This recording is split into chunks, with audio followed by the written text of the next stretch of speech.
Hello there, boxing fans around the world. Thank you for joining me once again here on Talk and Fight for another episode of Boxing News Today. Many thanks to the great interview that I had yesterday and the great response I got featuring Brandon Epstein, a mental performance coach out of Florida who helps athletes as well as entrepreneurs and businessmen, I presume businesswomen around the world get their heads together with respect to the struggle ahead. With respect to that struggle ahead, I thought today we would talk about Riyadh season and the big fight coming up between Tyson Fury and Alexander Usyk, as well as might make mention of a few of the names on the undercard as well. But this money being thrown at boxing by the Saudis, um, and in some cases when they have fights over in Dubai as well, is creating quite a bit of controversy in and around boxing, both in boxing, within boxing, the boxing circles, the people who control boxing, professional boxing today, as well as those who have no interest in boxing, but certainly have an interest in the political situation that evolves in the Middle East as a result of what's called sports washing. We've mentioned it before on Talking Fight, and also on Talking Fight when we first started. If you might recall, we interviewed some owners of boxing gyms across the Middle East to find out, how they were doing and what they were doing with the young men and women who wanted to get in the ring and take a shot at glory. Let's take a look at a couple of the stories that are emanating and have emanated as a result of these infusions of monies into big fights. As I said, across the Middle East, mainly in Riyadh, um, and also Dubai. Let's have a quick look here and see if there's some decent stories. Okay, anyway, as we all know, we have finally, an undisputed uh, title on the line in the heavyweight division for the men. When WBC champ Tyson Fury goes up against the WBA, IBF, WBO heavyweight champ Alexander Usyk, and quite frankly, it's turned into a pick'em fight. The odds are quite even, so I don't think you're going to make them any money, no matter who you bet on.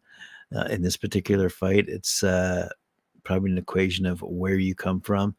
Uh, the Gypsy King, Tyson Fury, as he's been known, has made fun of Alexander Usyk on occasion, and everyone knows that.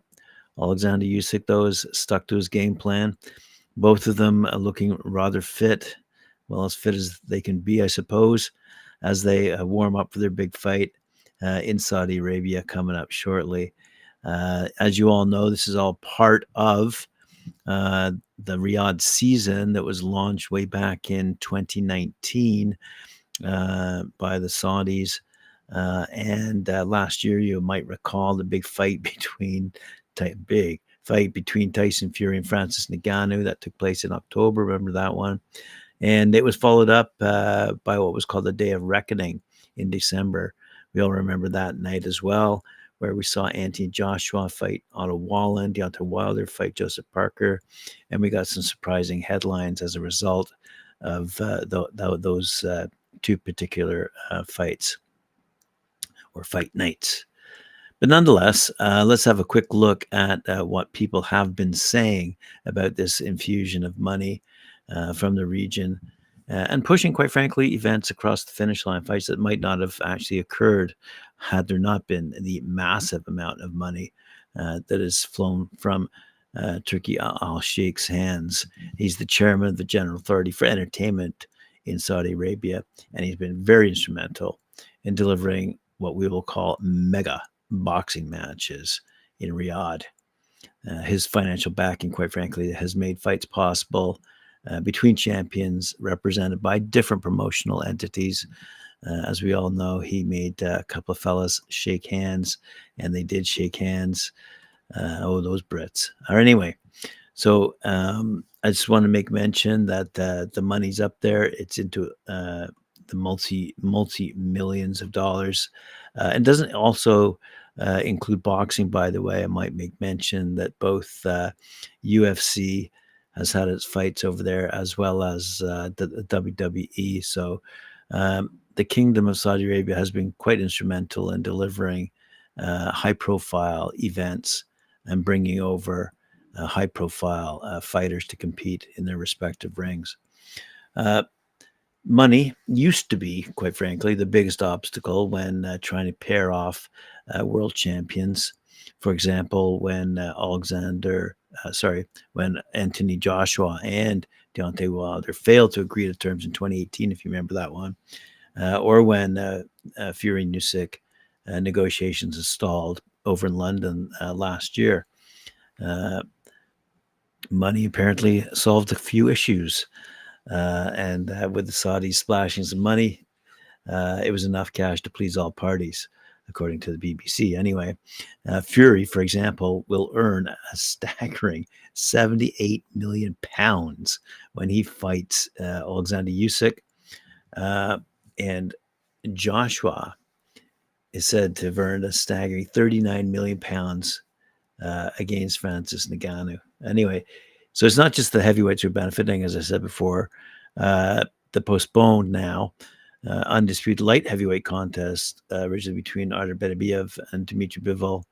I mean, that was a match I was really looking forward to seeing. It's too bad Beterbiev won't be fighting. I believe Bivol has chosen another opponent, but that's for another day. One of the big issues that has come up, and I have made mention of this issue, and I'm proud to make mention of this issue, is in the distance. In the distance, we can see women in the boxing ring. Remember, they were only allowed to fight in the Olympics starting in 2012 and have made great strides over the past 10 odd years. And it's only been Ramla Ali when she competed in Jeddah in 2022. But there doesn't seem to be, frankly, an appetite among the Saudis to host a female fight in Riyadh. Anyway, as I said, it'll be interesting to see what input Frank Warren and Eddie Hearn, who have been pitted against each other when they have their 5v fight undercards on these championship bouts. But nonetheless, this Al Sheikh gentleman, His Excellency as he's called, he is a fan of boxing, to be sure, and he is putting some great entertainment together for us with a lot of money at stake. And as I said, what I would like to see, two things I'd like to see. I'd like to see him open up that vault of money to women in the ring, to putting big championships together, enabling women. Now, quite frankly, he has brought his money over to the United States, where he has promoted shows. I believe the last one in Las Vegas. But nonetheless, I want to see him put some money into not only women, championship women, who will fight each other, whether in Saudi Arabia or elsewhere. It doesn't really matter. But let's see him put his money to, where his mouth is, and get those best of the best, whether male or female, in the ring.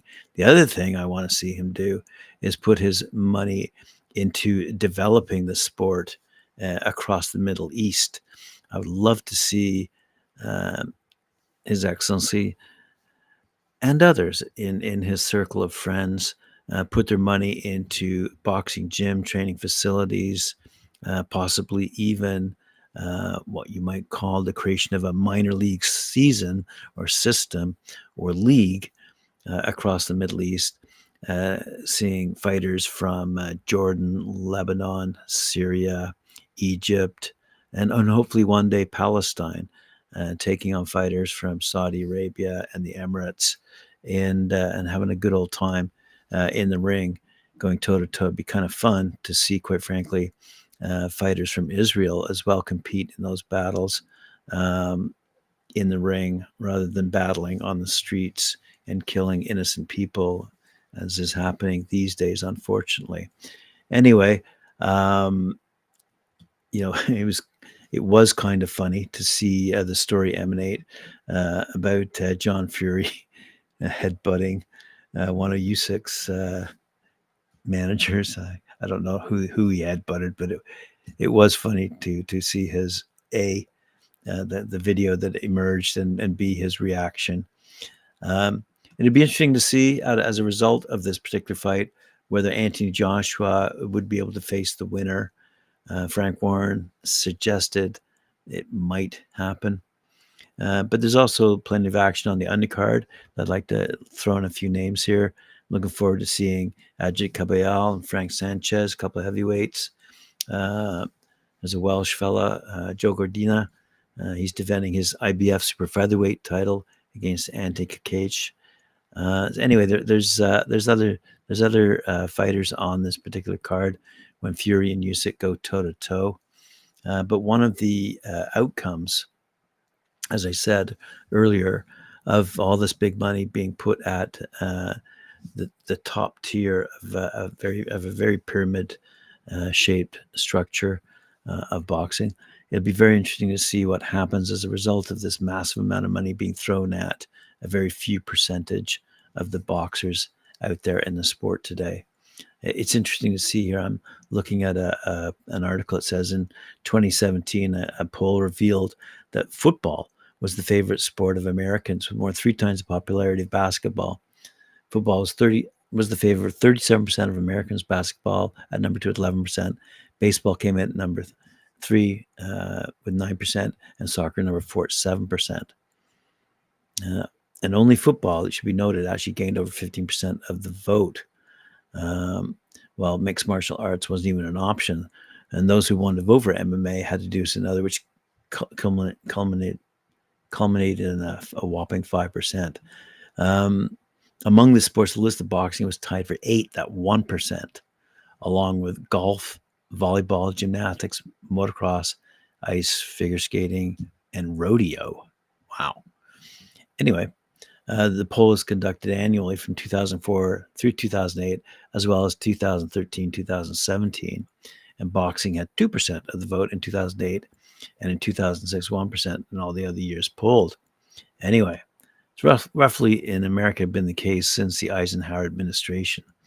Boxing, baseball, horse racing were generally regarded as the country's 3 most popular sports from the 1920s through the 1950s, and those days are long gone.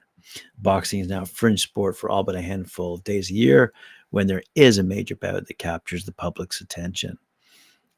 Anyway, it's been a great year now for the sport in terms of putting together the best fights, and 2023 will certainly be remembered for the numerous title unification bouts that were finally made, but it hasn't really translated into profits for promoters, television ratings, or the sport's popularity.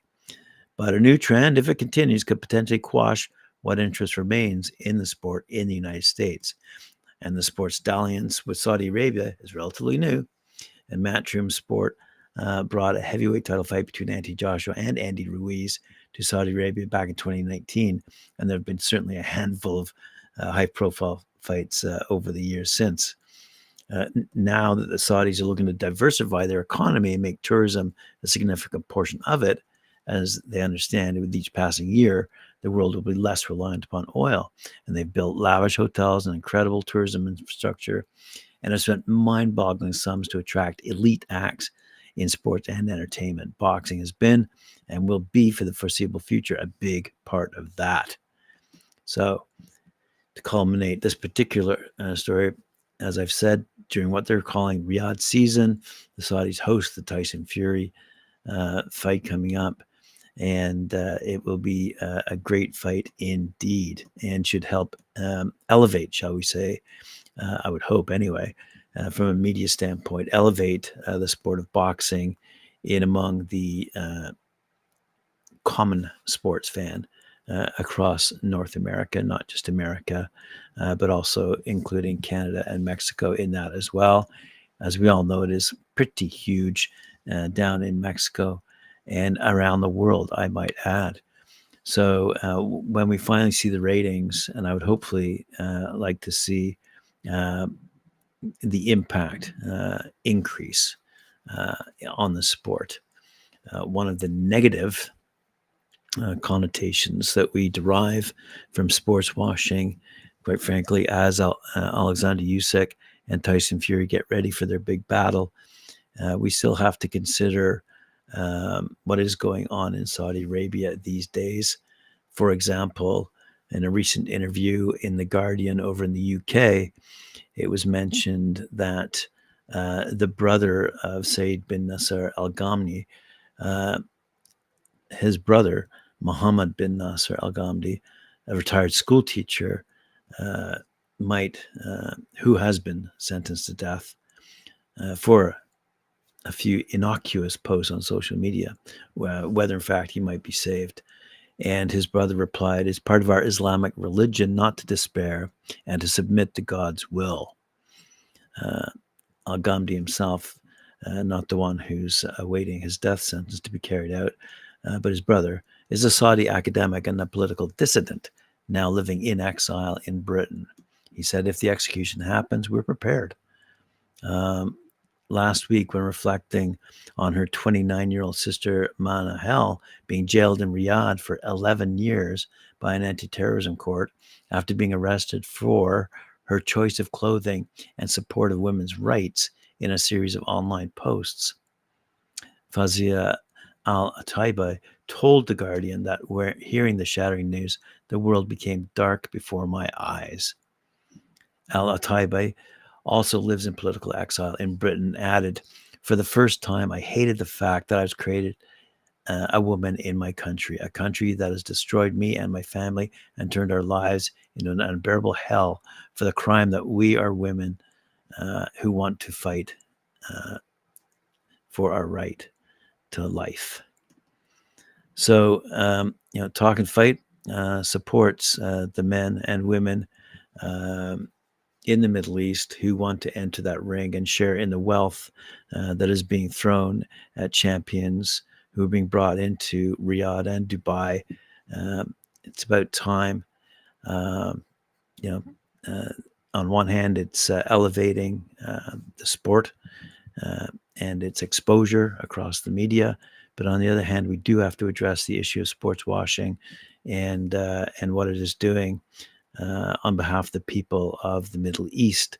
And I'd like to see new training facilities open up. I'd like to see uh, new fight nights uh, be reported in the media featuring fighters from the Middle East, both men and women. In other words, um, drop the guns, drop the grenades, go toe to toe in the ring and fight as fighting was anticipated to be fought in ancient times when boxing, I'm sure it's as old a sport as the oldest profession in the world, apparently. It goes back thousands of years and it certainly should remain part of the Olympics. I'm glad that mess has been sorted out. Good news for world boxing. But anyway, as we are watching this evolve, how will Riyadh and its money impact boxing? It will elevate the sport in terms of media attention, but let's hope, on the other hand, it doesn't eclipse what is the reality for Saudis living in Saudi Arabia today, in particular women. Thanks very much for joining me. I appreciate your patience today. A little bit of a different episode, I know, but I'm really looking forward to the Tyson Fury Alexander Usyk fight. It's too bad about the other. I mentioned a bit postponed, but nonetheless, I'm looking forward to the big fight coming up, and as well as the undercard. I'm sure you are too. Thanks for joining me. Appreciate your attention. We'll see you again on talkingfight.com.